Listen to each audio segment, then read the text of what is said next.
बिस्मिल्लाहिर्रहमानिर्रहीम। नाज़रीन, सिधी ॻाल्हि में हाज़िर आहियूं। मां तव्हांजो पंहिंजो अज़मतुल्ला कुंबर। मूंखे स्टूडियो में जॉइन कंदासीं नतज़ निगार गुलाम नबी मोरे साहब। मोरे साहब भलीकार।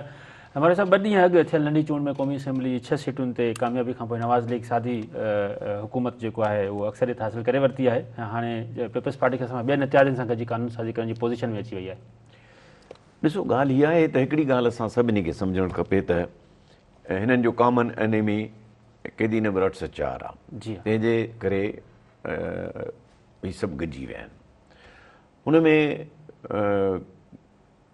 जंहिंजी वधीक अंडरस्टैंडिंग आहे सिस्टम में, उहो उनखे वधीक इम्पॉर्टेंस आहे। जी हा। हिन मां ईअं थो लॻे त नवाज़ लीग खे वधीक अंडरस्टैंडिंग आहे सिस्टम सां, तंहिंजे करे उन्हनि खे इहा मदद बि कई वई आहे त उन्हनि खे सिंपल मेजॉरिटी ॾियारी वई आहे त जीअं घटि में घटि पीपल्स पार्टीअ जे मरहून मिनत न हुजनि या उन्हनि खे मिनथू न कनि।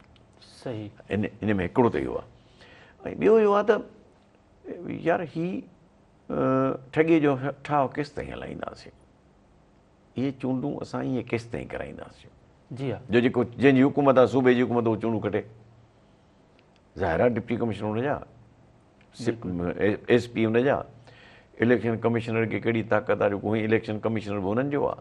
सो ॻाल्हि आहे त असांजी अखियूं कॾहिं खुलंदियूं, ख़ासि तौर ते पंजाब वारनि जूं। छो त पावर में तो विया आहिनि, बाक़ी 3 सूबा त मिड़ई आहिनि, पुछ गॾियो अथनि। इहे तरीक़ा को कामयाबी जा थोरी आहिनि। इहे तरीक़ा कोई जीअं चइबो आहे न त अरे ख़बरचार अदा अलहमदिल्ला हलूं पिया पेरनि ते, ही पेरनि ते हलण वारा न आहिनि पंहिंजा प्रकार। हिन सां न तरक़ी करे सघंदासीं, न दुनिया जे क़ौमुनि में को पंहिंजो वक़ार बुलंद करे सघंदासीं, ऐं न असां दुनिया खे जे आॾो बि कुझु। मूंखे त हिकिड़ी ॻाल्हि नथी सम्झ में अचे, हिते वञनि था जॾहिं वॾनि एवान में, यूनाइटेड नेशंस में, सिक्योरिटी जिते जिते वञनि था, हीअ छा कहिड़ो मुंहुं खणी ॾेखारींदा हूंदा? असां पंहिंजे माण्हुनि खे असां कीअं पिया ट्रीट कयूं? गुरबत हिते, तइलीम हिते कान्हे, सिहत हिते कान्हे, ही पाण वतन अमीर थींदा वेंदा हुकुमरान। बिल्कुलु। सो तंहिंजे करे ॻाल्हि आहे त ही को रस्तो तरक़ीअ जो कोन्हे। हाणे ईअं हले पियो सो हले पियो।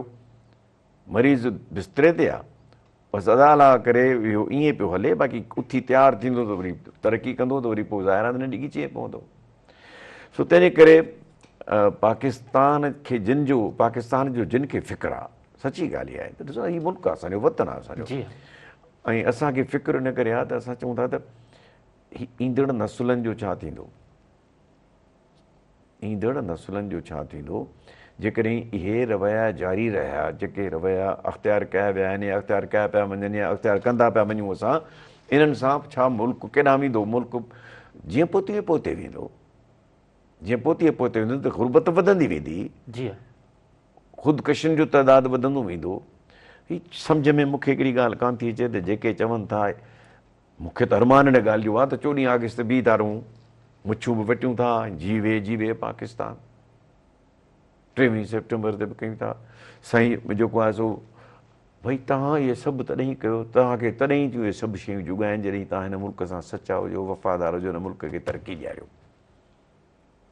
न त तव्हांखे असुली कान थी आहे शइ जुगाए त तव्हां हिन साए झंडे जे साम्हूं बीही कंधु खणी वियो। असां कंधु तॾहिं खणूं हिन झंडे जे आॾो जॾहिं असां हिन मुल्क जे तरक़ीअ में कोई हिसो किरदारु अदा कयूं। मोरे साहब, वज़ीर आज़म शहबाज शरीफ़ PTI समेत समूरनि जेको आहे अपोज़िशन पार्टियुनि खे हिकु भेरो ॿीहर ॻाल्हियुनि जी दावत ॾिनी ऐं चयो आहे त अचो त वेही मुल्क जी मौजूदा सूरत हाल मसइलनि जे हल जे लाइ ॻाल्हियूं करियूं। ॾिसो, ॻाल्हि इहा आहे त तव्हां कंहिंखे था चओ अचो ॻाल्हियूं कयूं, ऐं केरु थो चए? उनजी पोज़ीशन छा आहे? उनजे पोयां जेको आहे रिमोट कंट्रोल कंहिं वटि आहे? जी हा। सो तंहिंजे करे इहो केरु कंदो? हा, अलबत्ता इहो ज़रूरु आहिनि जिन खे पावर खपे, जेके पावर सां गॾु वञण था चाहिनि, उहे सभु ईंदा। बाक़ी जेके तकलीफ़ में आहिनि या जेके हुकूमत खां ॿाहिरि आहिनि या जिन खे मतिलबु अलाए छो इहो ज़हन में आहे त हिते फेयर इलेक्शन थिए कान थी, सो तंहिंजे करे उहे त कोन वेंदा आहिनि हुन सां। बिल्कुलु मौलाना फज़लुर रहमान 27वीं आइनी तरमीम खे रद्द कंदे चयो आहे त हुकूमत वटि जाली अक्सरियत आहे 27वीं आइनी तरमीम में अपोज़िशन खे नज़रअंदाज़ कयो वियो। ख़ैर मौलाना फज़लुर रहमान जी कहिड़ी बि सियासत हुजे पर ॻाल्हि ठीकु थो करे ऐं 27वीं तरमीम ते मुल्क में वॾो इस्तराब आहे, वकीलनि जो एतिजाज आहे, वकीलनि जो ठीकु ठाक एतिजाज आहे, अवाम जो एतिजाज आहे, सियासी पार्टियुनि जो एतिजाज आहे, कुझु जो जेकी हुन पासे गोल जे हुन पासे आहिनि या लाइन जे हुन पासे आहिनि। ॾिसो 27वीं तरमीम आहे छा? 27वीं तरमीम आहे छा? 27वीं तरमीम आहे त जुडिशरी खे पासीरो करणु, सगारो न करणु, कमज़ोर करणु, चंद माण्हुनि खे जे ज़ात में वाधारो अचणु, उन जी हैसियत में वाधारो अचणु। माण्हू मुल्क न आहिनि, जेके उहे माण्हू ख़ासि आहिनि उहे मुल्क न आहिनि, मुल्क ही माण्हू आहिनि जेके 25 करोड़ आहिनि। हिकिड़ी शइ बि 27वीं तरमीम में 25 करोड़ माण्हुनि जे लाइ न आहे।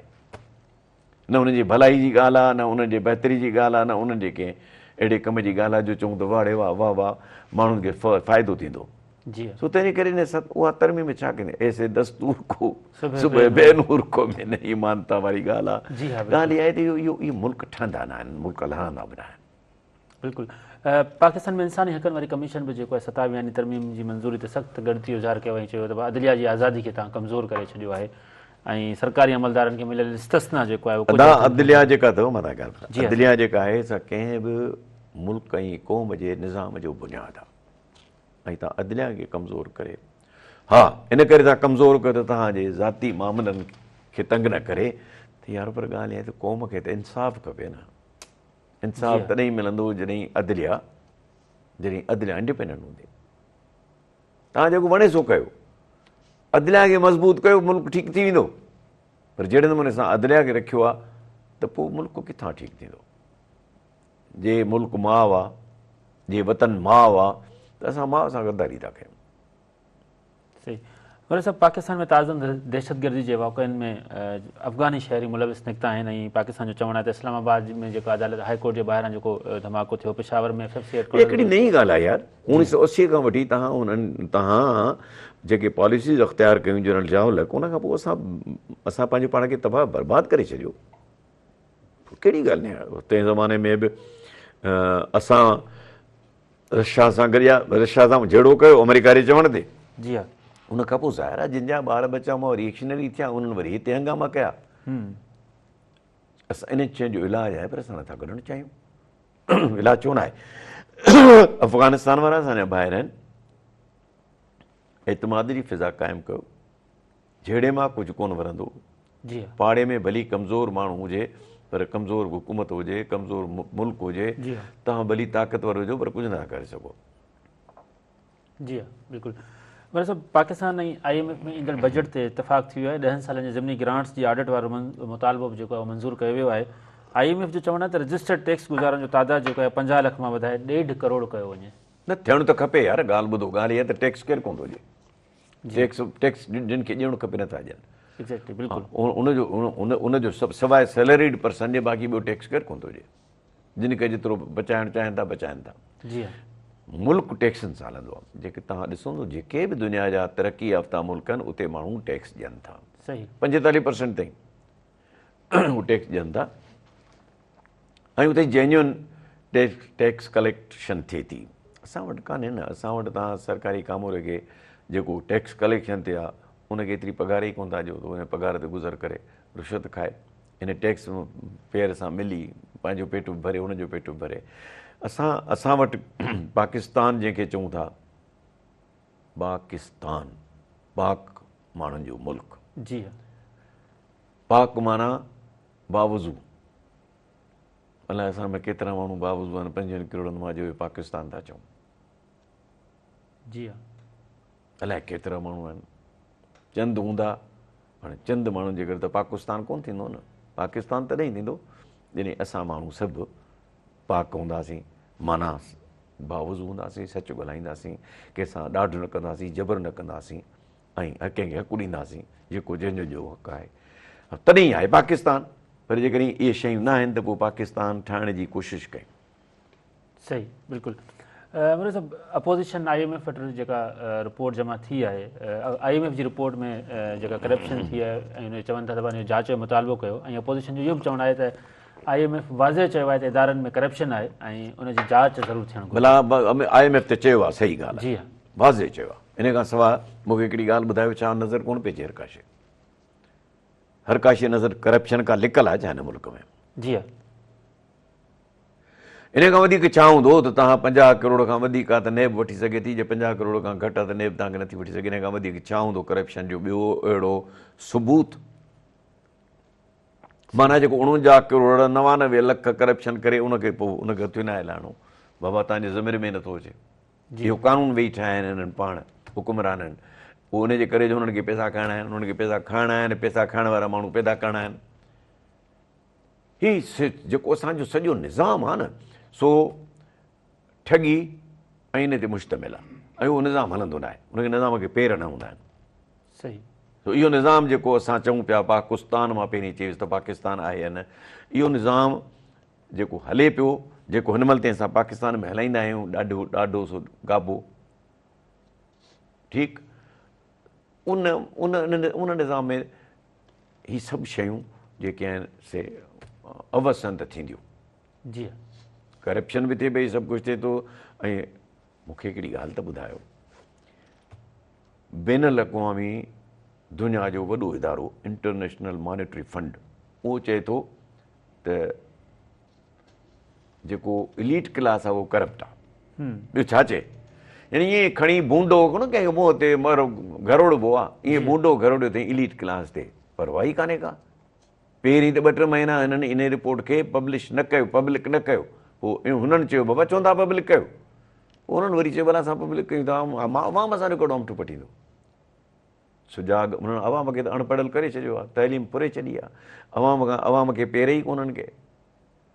जी हा, जंहिं ते अवाम बि ॻाल्हाए या जंहिं ते अवाम बि एतिजाज करे। सो तंहिंजे करे ॻाल्हि आहे त इन खां वधीक अॼु ताईं इहो सभिनी खां वधीक वॾे में वॾो बूंडो आहे असांजे निज़ाम ते, जेको असांखे नज़र कोन थो अचे।